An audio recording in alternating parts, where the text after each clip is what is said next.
Dans la catégorie des acteurs qui ont vu leur potentiel gâché, il y en a un qui me fascine. Il avait tout pour réussir, mais j'ai l'impression que son rôle a tué ses ambitions. Si je vous dis Captain America, torche humaine, on pense tous à Chris Evans. Mais attendez, Chris Evans, c'est bien plus que Steve Rogers. De ses débuts dans des comédies adolescentes à son apogée dans le MCU, jusqu'à ses choix, disons, discutables, après Avengers Endgame, on va tout décortiquer. Mon but, vous montrer pourquoi, selon moi, Chris Evans gâche son immense talent depuis qu'il a raccroché le bouclier. Avant de se lancer, je t'invite à t'abonner. On arrive bientôt aux 50 abonnés. Pour comprendre Chris Evans, il faut remonter à ses origines. Né en 1981 à Sudbury, Massachusetts, ce gars grandit dans une famille où l'art est partout. Sa mère, ancienne danseuse, dirige un théâtre jeunesse et sa sœur Carly est actrice. Pas étonnant que le jeune Chris se retrouve attiré par les planches dès l'adolescence. Il prend des cours au Lee Strasberg Theatre Institute à New York et, bim, à peine sorti du lycée, il décroche des rôles dans des séries comme Opposite Sex. Pas des chefs-d'œuvre, mais ça pose les bases. Son premier vrai coup d'éclat au cinéma, c'est avec Not Another Teen Movie. Vous savez, cette parodie des comédies adolescentes des années 90, Chris y joue Jake Wyler, un quarterback cliché avec une scène culte où il se balade avec de la crème fouettée sur le torse. Le film est un délire, mais il montre déjà que Chris a un charisme naturel et un sens de l'autodérision. À l'époque, il est catalogué beau gosse de comédie, et ça continue avec des films comme The Perfect Score, où il partage l'écran avec une jeune Scarlett Johansson, ou Cellular, un thriller, où il donne la réplique à Kim Basinger. Ses rôles sont sympas, mais rien de transcendant. On sent qu'il cherche encore sa place. Tout change avec Les 4 Fantastiques. Chris décroche le rôle de Johnny Storm, alias la torche humaine, dans l'adaptation des comics Marvel. À l'époque, le MCU n'existe pas encore, et les films de super-héros sont un peu hasardeux. Les 4 Fantastiques n'est pas un chef-d'œuvre, critique mitigée, scénario bancal. Mais Chris crève l'écran. Son Johnny est arrogant, drôle, et il apporte une énergie qui manque au reste du film. Il rempile pour un deuxième volet, qui fait un peu mieux au box-office, mais reste critiqué. Ce rôle est crucial, pour 2 raisons. D'abord, il montre que Chris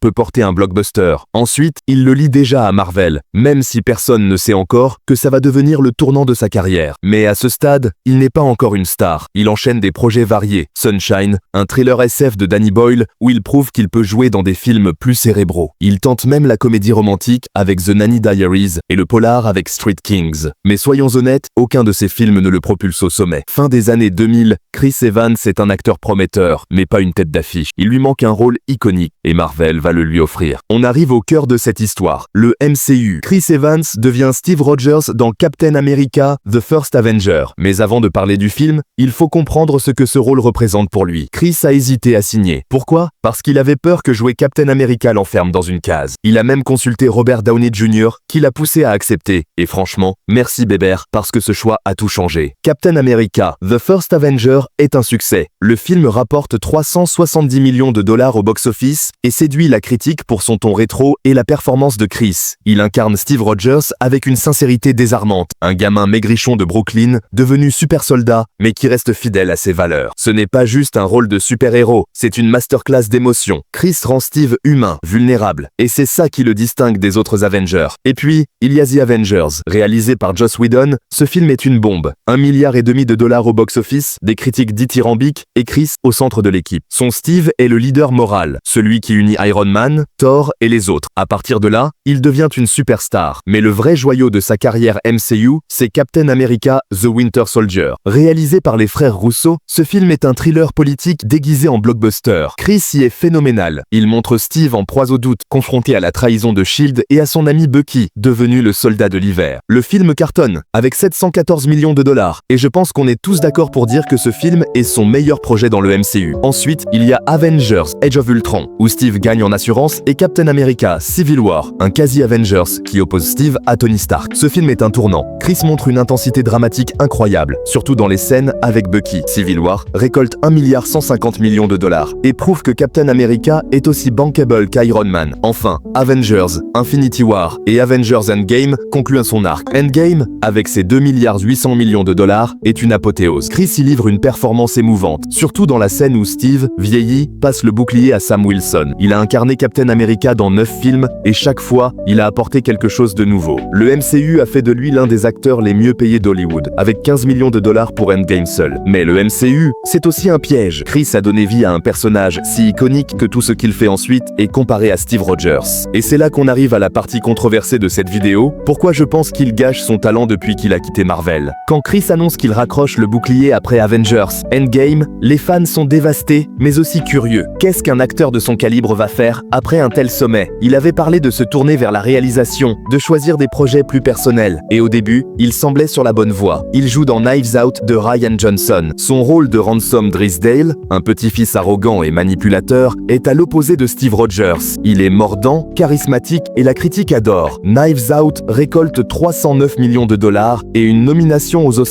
pour son scénario. Mais ensuite, ça se gâte. Après un projet pour Apple TV, vient The Gray Man, un blockbuster Netflix réalisé par les Russo. Sur le papier, ça sonne parfait. Un thriller d'action à 200 millions de dollars avec Ryan Gosling et Anna de Armas. Chris joue Lloyd Hansen, un méchant psychopathe. Mais le film est un flop critique. Les dialogues sont plats, l'histoire est générique, et même si Chris s'amuse avec son côté sadique, on sent qu'il surjoue. The Gray Man est oublié dès sa sortie. On retourne chez Apple avec Ghosted, une comédie romantique d'action avec Anna de Armas. Là, on touche le fond. Chris produit et joue Cole, un mec ordinaire qui se retrouve dans une aventure d'espionnage. Le problème? Aucune alchimie avec Anna, un scénario prévisible et des critiques désastreuses. Chris a admis lui-même dans une interview à Screen Rant que le film aurait pu être plus ambitieux. Même lui le sait. Et puis, il y a Red One, un film d'action-aventure avec Dwayne Johnson, censé être un gros succès de Noël. Dans Knives Out, il a montré qu'il pouvait jouer des rôles sombres et nuancés. Même dans des films moins connus comme Snowpiercer de Bong Joon-ho, où il incarne un révolutionnaire dans un train dystopique, il était captivant. Ce mec a du charisme, de la profondeur, et il sait émouvoir. Mais depuis Endgame, ses choix sont trop souvent médiocres. Il semble attiré par des blockbusters formatés ou des projets de plateforme qui manquent d'ambition. Pourquoi? Peut-être la peur de sortir de sa zone de confort. Peut-être la pression de rester une star bankable. Il a dit vouloir faire une pause pour réaliser. Mais son film Before We Go a floppé. Depuis, il n'a pas retenté l'expérience. On dirait qu'il hésite à prendre des risques. Comparez ça à Robert Downey Jr. après Iron Man, il a réalisé une performance inoubliable de Oppenheimer, lui accordant un Oscar. Chris Evans, lui, semble stagner. Il a le talent pour jouer dans des drames de prestige, des thrillers psychologiques ou même des comédies intelligentes. Mais au lieu de travailler avec des réalisateurs comme Denis Villeneuve ou Greta Gerwig, il enchaîne les films Netflix oubliables. Alors, qu'est-ce qu'on retient? Chris Evans a eu une carrière incroyable. De ses débuts dans Not Another Teen Movie à son apogée comme Captain America, il a marqué Hollywood. Le MCU a fait de lui une icône, et des films comme Knives Out ont prouvé qu'il pouvait être plus qu'un super-héros. Mais il enchaîne trop de projets fades qui ne rendent pas justice à son talent. Est-ce qu'il gâche sa carrière? Oui, mais il peut encore se rattraper. Et vous, qu'en pensez-vous? Est-ce que Chris gâche son talent, ou est-ce qu'il a juste besoin de temps pour trouver son chemin? Laissez vos avis en commentaire, abonnez-vous, c'était Gravelax. Peace.